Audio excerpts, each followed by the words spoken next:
And as the voice of radio legend Shotgun Tom Kelly, who's author of the book, All I Want to Do Is Play the Hits, which you can get online at shotguntomkelly.com.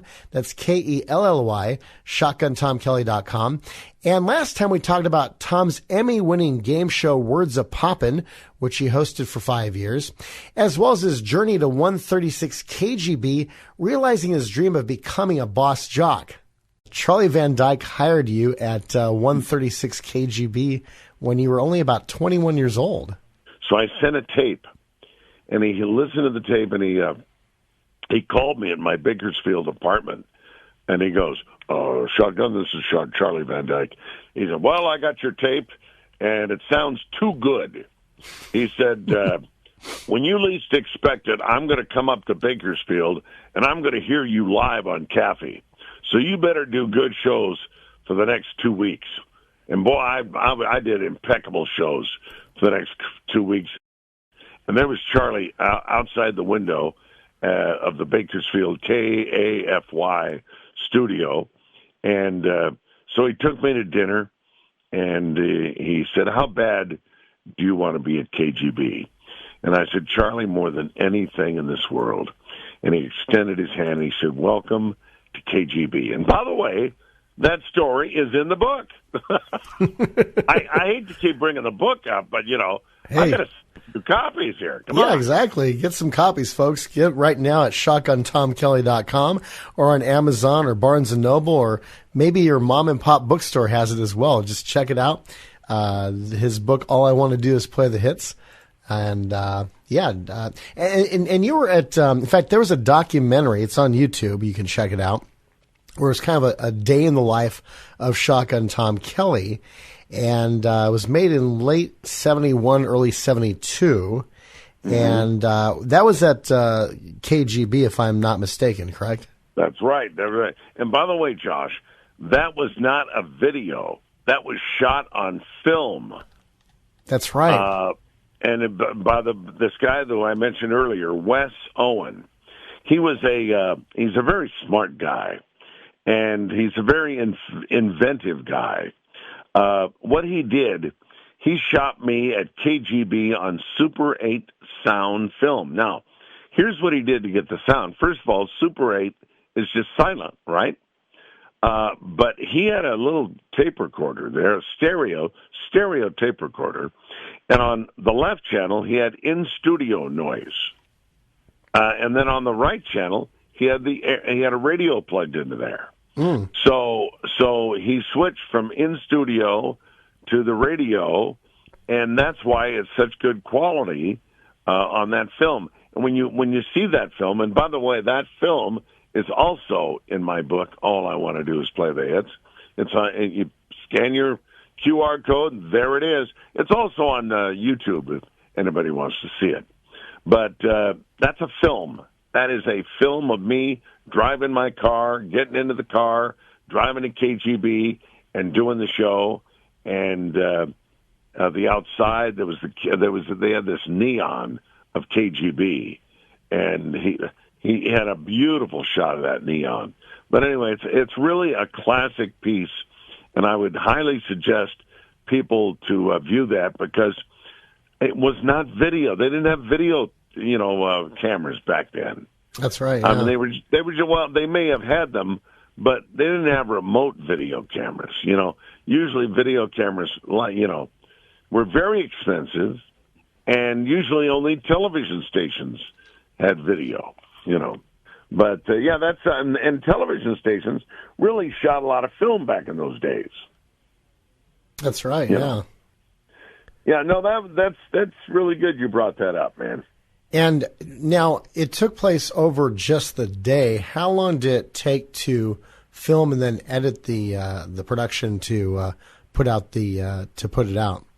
Well, and Josh, that's interesting. You mentioned that. First of all, Wes, after he took the film at me at KGB, he had to actually take it back to his house and edit the pieces that he wanted in, okay? So now that he's got the whole thing edited, and you got to realize he actually, as has to send it back to Rochester, New York, which is Kodak. Now, Kodak has to put a little brown sound stripe on this Super 8 film. And so he sends it back to Rochester. Kodak puts this little sound stripe on the film. And in his projector, he had his tape recorder. Remember, he tape recorded me on, and he had the radio plugged in the left channel and the in-studio sound on the right channel or something. And so what he did with his Elmo projector, he hand-synced this film. So when you see my lips move on this film, it's hand-synced. Wow. I mean, that is difficult to do. So you ask how long did it take? Probably a course of over 2 or 3 weeks to get the finished product. That's amazing. I mean, and even today with, computers and digital editing, it's a challenge to do that. And just imagine back then with no computers. Oh my goodness, that's just and to be able to hand sync it. Are you kidding me? He didn't even have a slate, where he found that slap, and he could sync it that way. That's the way they do it now. But he hand-synced it by hand. I'm telling you, this Wes Owen guy is a genius. I know him today, and he's really into 3D. And the guy really knows what he's doing. So when he put together that Super 8 sound video of me, 1972 at KGB, it's a stroke of genius. Now, have you gotten to work with Wes again on other films as far as your radio career is concerned? No, I haven't, but, Wes, for this book, all I want to do is play the hits available on Amazon.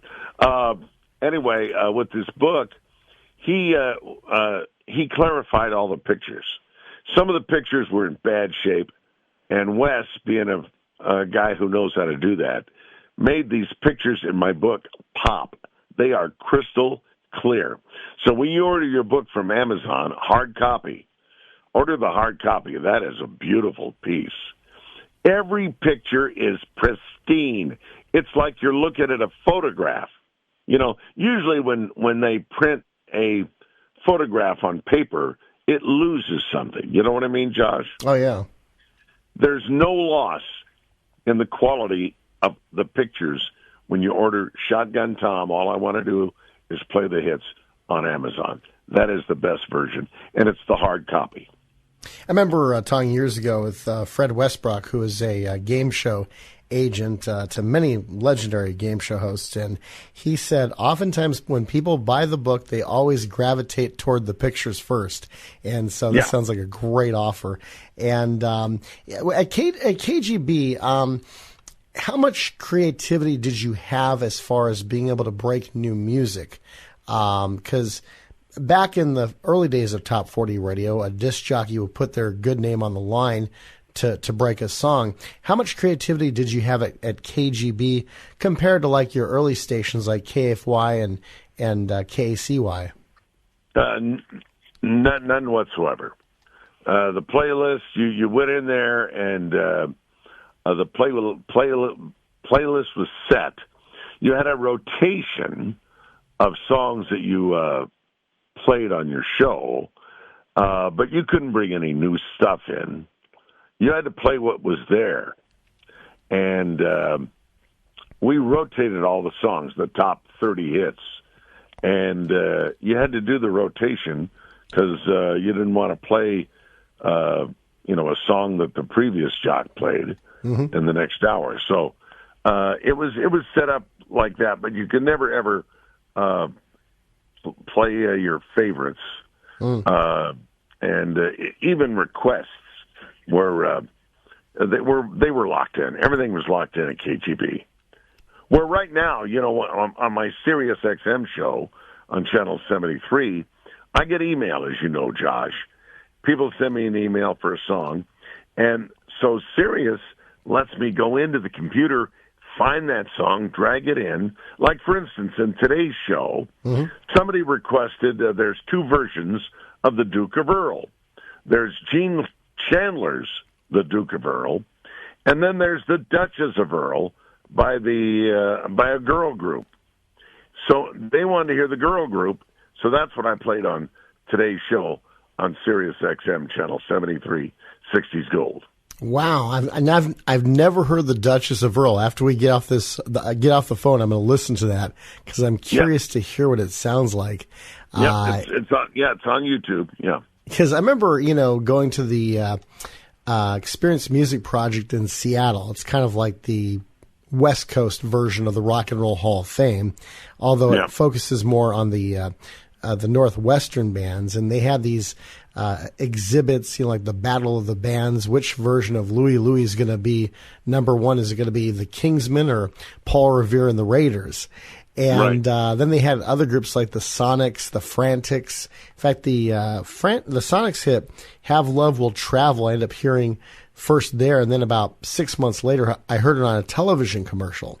And so it's great to hear that the 60s channel you work on lets you dive down deep into that, because that was one frustration. I mean, I enjoyed K-Earth, but the repetition is like, dude, where's these other songs from the 60s? Yeah, so it's great. Again, K-Earth was locked into. Yeah, I mean, they had a special way of rotating the songs, and you couldn't move them. You had to make sure that song was played just like it was logged in. Yeah, and at 136 KGB, shortly after you got there, it switched from top 40 to rock and roll under former KHJ program director, in fact, original KHJ Boss Jock program director, Ron Jacobs. Yeah. And they switched to freeform FM on AM format. Were you retained for that format, or what happened? No. Well, here they did a recycling of the whole radio station. Ron Jacobs had this thing. He goes, "We're going to recycle KGB. We're going to recycle it," because I guess that was a buzz term. You recycled cans and bottles, so we're going to recycle KGB, and so. Ron Jacobs recycled me out.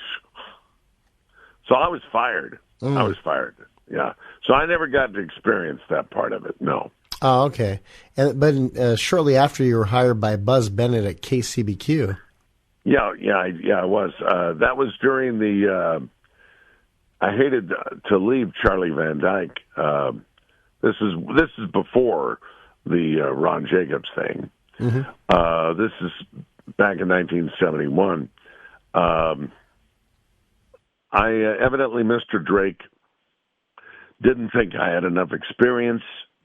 He thought I was green, and so he wanted to send me back to the Central Valley, and I was going to go to Kino, and I really didn't want to do that. My dream, Josh, was to be a boss jock in my hometown, San Diego, and now Mr. Drake and Bill Watson decided to tell Charlie that I had to go.